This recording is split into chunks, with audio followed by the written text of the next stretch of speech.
What does reliable actually mean? Think about that for a second. Is it an engine that survives 200,000 miles of grocery runs, school pickups, and oil changes whenever you remember? Or is it an engine that survives 100 miles at wide open throttle, bouncing off rocks, launching over blind crests, hammering through gravel at triple-digit speeds, and then does it again the next day? Because those are two very different definitions. And depending on which one you use, the most reliable turbocharged engine of its generation is not the one you'd expect. It is not the 2JZ, not the 4G63, not an LS swap breathing through a turbo the size of a football. It is the engine forums have been warning you about for 20 years. Subaru's EJ257 is the flat 4 that powers the STI. The one your buddy's cousin blew up on a stock tune with an eBay intake. The one Reddit tells you to avoid. And yet, rally teams trusted it with their lives. Crazy, right? To understand the EJ257, you have to understand Subaru's obsession. Not with horsepower, not with luxury, with winning in the dirt. Through the 1990s and into the 2000s, Subaru was not trying to compete with Toyota on volume or Honda on refinement. They were building a brand identity in World Rally Championship stages, where cars get destroyed in conditions that would send a normal vehicle to the junkyard in a single afternoon.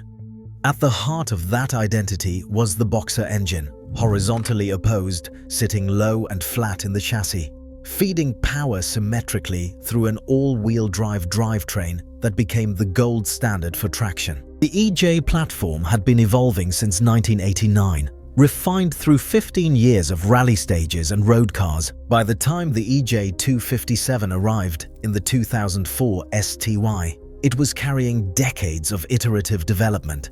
It was a 2.5-litre turbocharged flat 4 with a bore of 99.5mm and a 79mm stroke, running 8.2 to 1 compression and pushing 300 horsepower at 6,000 RPM, with 290 pound-feet of torque at 4,000 RPM.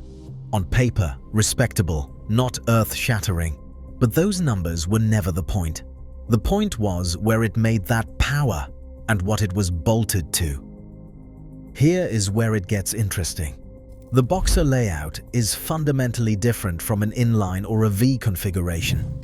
Pistons oppose each other horizontally, cancelling out primary vibration.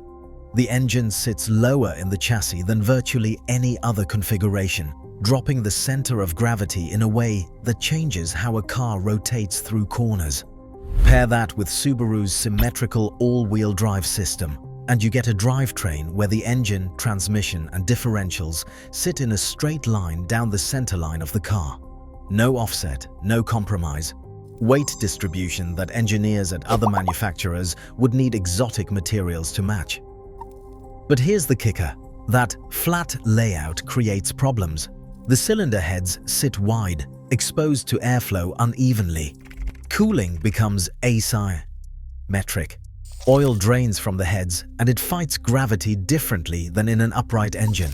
The semi-open deck block, while lighter, does not clamp the cylinder liners as rigidly as a closed deck design. Tight tolerances mean thermal expansion has real consequences. The exhaust runners are long and complex, and they trap heat in ways that stress head gaskets relentlessly. On the street, with a cold start, a hard pull, and then sitting in traffic, that thermal cycling is murder. Stack deferred oil changes, a cheap tune, and 20 pounds of boost from a bolt-on kit with no supporting mods, and yeah, you're going to crack a ringland. You're going to blow a head gasket. The forums aren't lying about that.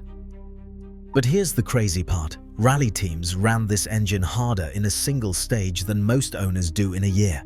Full boost, sustained revolutions per minute, impacts that would crack an oil pan on a normal car. And it lived. Why? Because they respected the architecture. In competition trim, the EJ257 engine's weaknesses became manageable, and its strengths became dominant. Rally builds addressed cooling with upgraded oil coolers, proper intercooling, and consistent airflow at speed. The semi-open deck was addressed with deck plates or closed deck blocks for serious builds. Forged internals, including pistons and rods, and a properly balanced rotating assembly handled the stress. And critically, the tune was right. Not a reflash from a forum thread. A calibration built on a dyno by someone who understood that the EJ257 engine's knock threshold demands precision fueling and conservative timing under sustained load. With those fundamentals in place, the engine delivered something no inline-4 turbo could match in the same package. A low, flat center of mass feeding torque seamlessly into all four wheels. The power delivery was not peaky or violent, it was progressive. Boost built smoothly from the IHI turbocharger, and torque spread across a wide usable band. You did not need to wring it out to find performance. It was there, everywhere in the rev range, planted and predictable, exactly what you need when the road surface changes from tarmac to gravel to mud in the span of 50 meters. And then there is the sound, that unmistakable boxer rumble, the unequal length header burble that became Subaru's acoustic signature. It was not a scream like a Honda at 8,000 RPM or a snarl like a 2JZ on boost. It was a growl. Mechanical, raw, almost geological. You felt it in your chest before you heard it through your ears. And for a generation of enthusiasts, that sound was rally. Now here's the part the forums always leave out: context. The EJ257's reputation for unreliability was earned almost entirely in one environment, the street, specifically the modified street. Owners bolted on a downpipe and an aggressive tune without upgrading fuel delivery. Owners never changed the oil on schedule because the car was a daily, not a project. Owners treated 300 horsepower in a 3,400-pound sedan like a toy, and then blamed the engine when it fought back.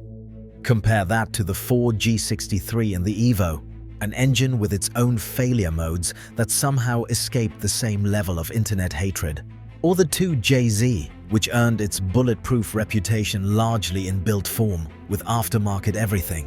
Nobody calls the 2JZ unreliable in stock form, but nobody is running a stock 2JZ at 800 horsepower either.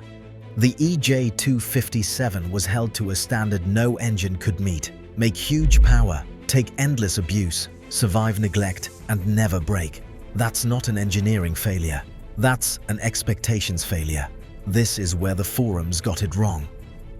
The EJ257 was finally retired when the 2022 WRX replaced it, and the STI simply disappeared from the lineup. No direct successor, no new boxer turbo to carry the torch. The most iconic turbocharged Subaru engine went out not with a bang, but with a corporate restructuring. And yet the community has not let go. Built EJ257 engines still dominate time attack grids. Swapped examples show up in everything from Imprezas to kit cars. The aftermarket is deeper than ever, with closed deck blocks from companies like IAG, forged rotating assemblies, flex fuel kits, and tuning solutions that finally give the engine the support it always needed. The people who understand it are not mourning it. They are building it. Because the EJ257 was never unreliable. It was honest. It gave you exactly what you gave it, neglect it, and it told you loudly, expensively, and unmistakably. Build it right, tune it with care, and cool it properly. And it carried you through conditions where failure was not just inconvenient, it was dangerous. Reliability is not universal, it is contextual. And great engines are not defined by comment sections. They are defined by the environments they were built to survive.